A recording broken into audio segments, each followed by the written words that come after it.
Fala pessoal, sejam todos bem-vindos. Bora aqui para mais um conteúdo, mais uma notícia, trazendo para vocês as últimas informações diretamente de Brasília e, claro, diretamente dos Estados Unidos. Vamos aqui com Paulo Figueiredo Show, pessoal, deixando os créditos ao canal do Paulo Figueiredo na plataforma do YouTube. Vamos, pessoal, com esta notícia bombástica envolvendo três de uma vez lá do Supremo. Então acompanhe este vídeo até o final para não perder essa informação. Se não é inscrito aqui no canal, se inscreva, deixe seu like e o seu comentário. Isso faz uma enorme diferença para a gente aqui dentro da plataforma. Não se esqueçam de ativar o sininho das notificações para ficar por dentro de tudo que acontece no meio político. E também comentem de qual cidade vocês estão nos assistindo, que é para a gente saber de onde está vindo a nossa audiência. Agora, sem mais enrolação, bora pro conteúdo. E diz o seguinte: Estados Unidos avalia que novas sanções a ministro do STF serão inevitáveis. Segundo a reportagem, o governo Trump teria chegado ao entendimento que está chegando o momento de sancionar outros integrantes do Supremo Tribunal Federal através da Lei Magnitsky pelo seu apoio ao violador de direitos humanos Alexandre de Moraes. Dentre os nomes, a mesa do Trump, estão sobretudo Gilmar Mendes e Flávio Dino. E assim, se você assiste ao Paulo Figueiredo Show, isso não é absolutamente nenhuma surpresa para você. Eu diria que o pessoal do Metrópolis talvez até assista o Paulo Figueiredo Show. É evidente que as sanções contra os ministros do STF e demais autoridades que sejam cúmplices em violações de direitos humanos continuam na mesa, continuam sob análise. Também é evidente que um favoritaço, eu disse isso aqui a vocês, as próximas sanções é o Gilmar Mendes. Afinal, ele é um dos que mais defende o Alexandre de Moraes publicamente e também o mais vocal na defesa da tese de que qualquer anistia aos perseguidos políticos seja inconstitucional. E eu disse isso aqui a vocês nos últimos dias, que a partir dessa semana que se passou, a minha prioridade é o Gilmar Mendes. Não significa que ele vá ser sancionado antes dos demais, que largaram ali na frente, tem uma facilidade. Mas significa que o meu esforço e dedicação está voltado especificamente ao Gilmar Mendes. E assim, não foi só o Alexandre que foi atingido pelas sanções, né? Foi também a Viviane. E assim como não foi só o Alexandre, a ideia é que também cheguemos à esposa e aos institutos do Gilmar Mendes, né? Especificamente a Guilmar Mendes, é sócia do escritório Bermudes Advogados, e também há o IDP, que é um instituto de ensino que rende milhões ao Gilmar e à sua família, especialmente ao seu filho, Francisco. Todos, obviamente, entram na mira das sanções. E quem tem dúvidas disso, a essa altura do campeonato, é maluco. Então, a reportagem do Metrópolis é um sinal inequívoco do que eu venho dizendo há muitos meses.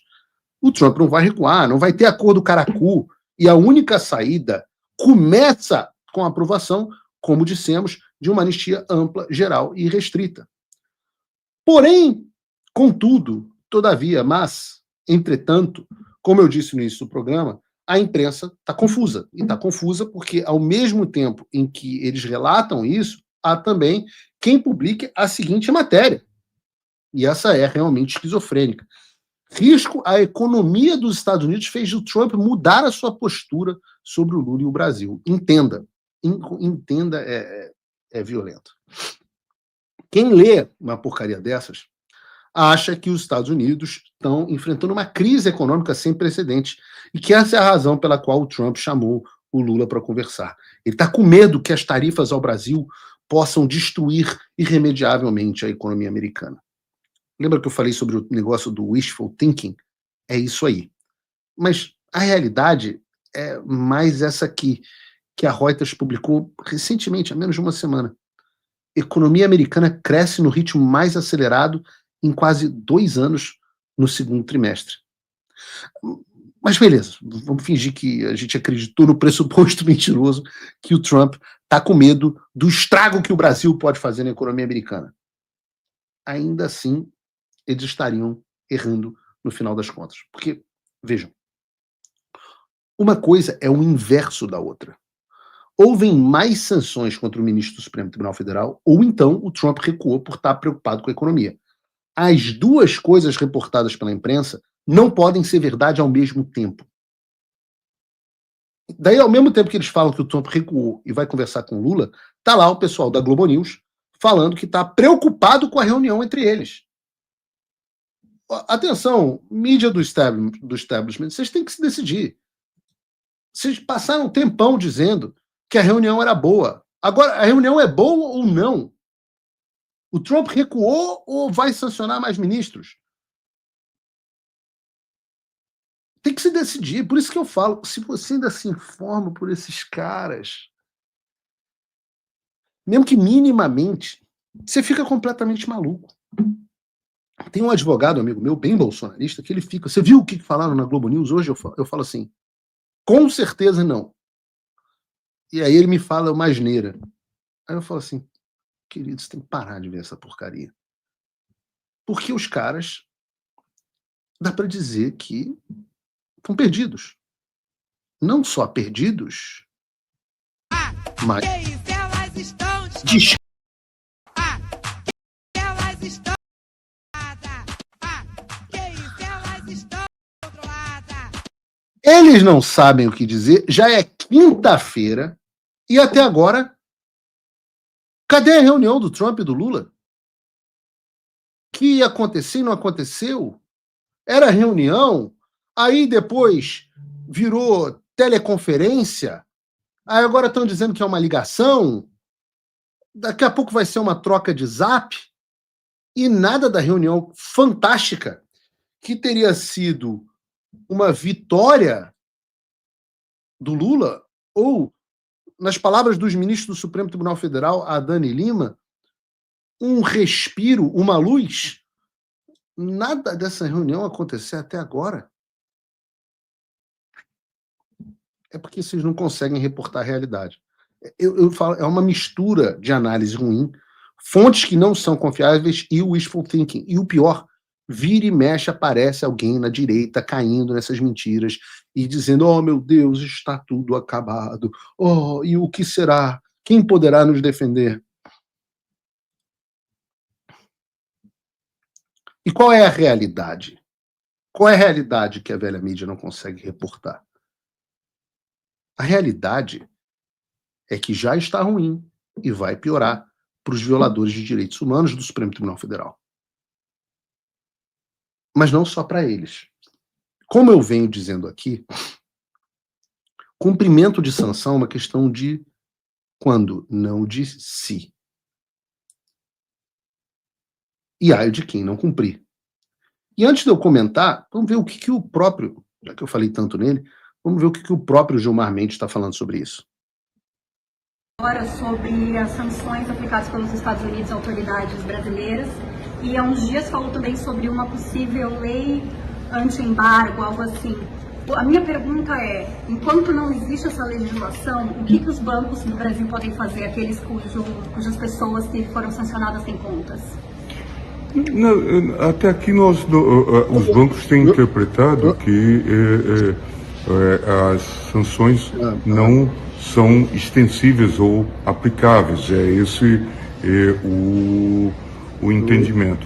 Nós tivemos também uma manifestação no Supremo da lavra do ministro Flávio Dino, naquele caso envolvendo a questão da mineração, Mariana, em que ele balizou que essas decisões tomadas por autoridades estrangeiras precisam de ser validadas por autoridade judicial brasileira. Em suma, são questões que certamente podem vir a ser discutidas no futuro.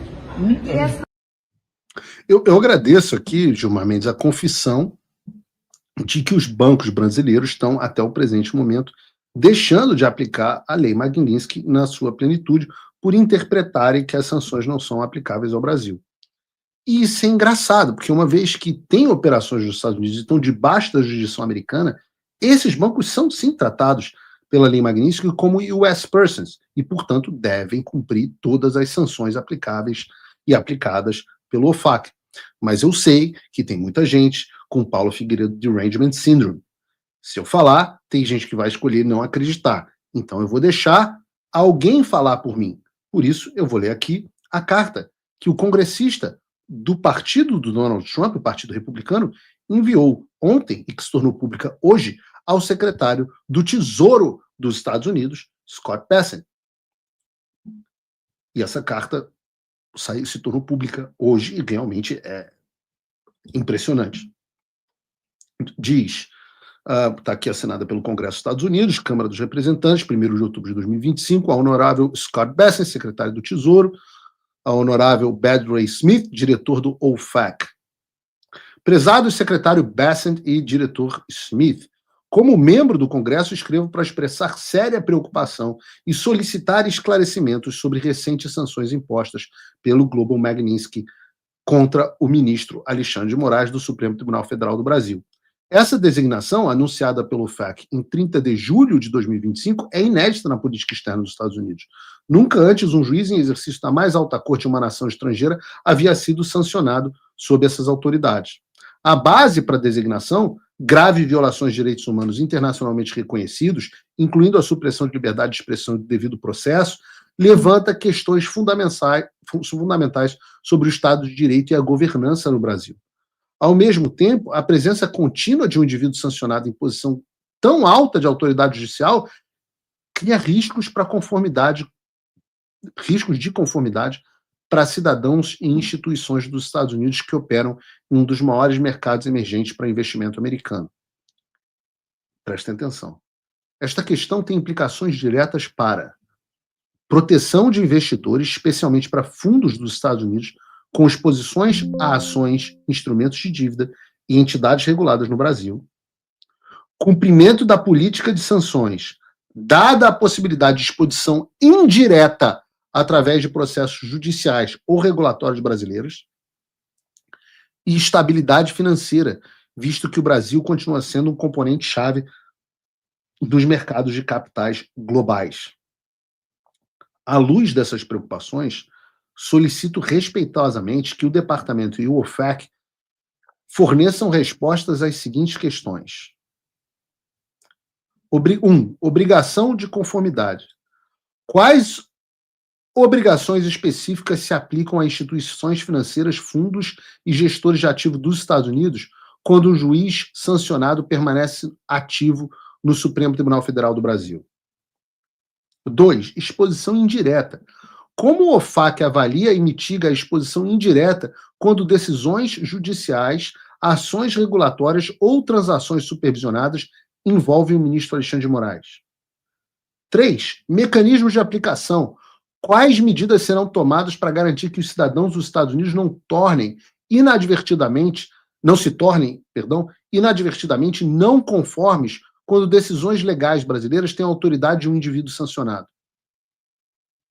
4. Coordenação interagências. Em que medida o Tesouro está coordenando com a SEC, e aqui a coisa fica muito séria, a gente está falando do Security Exchange Commission, é a CVM americana, que trata das ações do mercado de capitais, o Federal Reserve, ou o FSOC, para avaliar os riscos sistêmicos para os mercados dos Estados Unidos decorrentes dessa sanção sem precedentes. 5. Orientação internacional. O OFAC emitirá uma orientação para governos aliados, organismos multilaterais como o FATF, o IOSCO, ou partes interessadas do setor privado para reforçar padrões globais de conformidade nessa situação extraordinária? É isso aí, pessoal, e vamos para mais uma notícia. Lula prepara a cobrança inédita de imposto e espera arrecadação bilionária. O governo prevê 3,4 bilhões com imposto baseado em pacto internacional rejeitado por Trump. Manutenção da medida pode acirrar tensão com os Estados Unidos. O presidente Luiz Inácio Lula da Silva oficializou a instituição de uma nova modalidade de tributação voltada para as empresas multinacionais que mantêm operações no território brasileiro. O governo federal projeta um incremento a arrecadações na ordem de 3,4 bilhões a partir de 2026 montante que será obtido através da aplicação de uma alíquota mínima de imposto de 15% sobre os lucros dessas corporações. A ideia teve sua origem em uma medida provisória proposta pelo Ministério da Fazenda sob a liderança de Fernando Haddad. A legislação se alinha a uma recomendação internacional da OCDE, Organização para a Cooperação e o Desenvolvimento Econômico, que advoga pela implementação de um imposto mínimo global. Embora o governo Lula, desde que assumiu a presidência em janeiro de 2023, tenha descontinuado o processo de adesão plena à OCDE, ele direcionou seus esforços para medidas que potencializassem a arrecadação tributária para o Tesouro Nacional.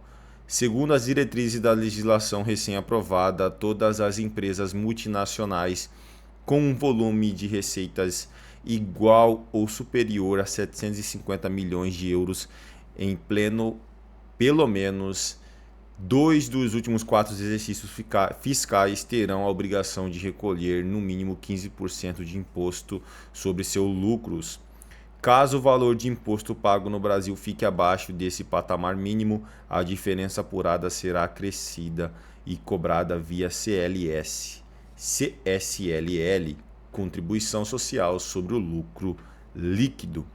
Apesar dos benefícios esperados para os cofres públicos, a medida contém potencial para suscitar tensões no cenário diplomático internacional. Isso porque o atual presidente dos Estados Unidos, Donald Trump, assinou um decreto que retira o país do acordo tributário global e sinalizou que irá retaliar as nações que instituírem taxas consideradas discriminatórias contra empresas americanas. É isso aí, pessoal. Agradeço a vocês pela companhia. Se não é inscrito no canal, se inscreva, deixe seu like e o seu comentário. Valeu!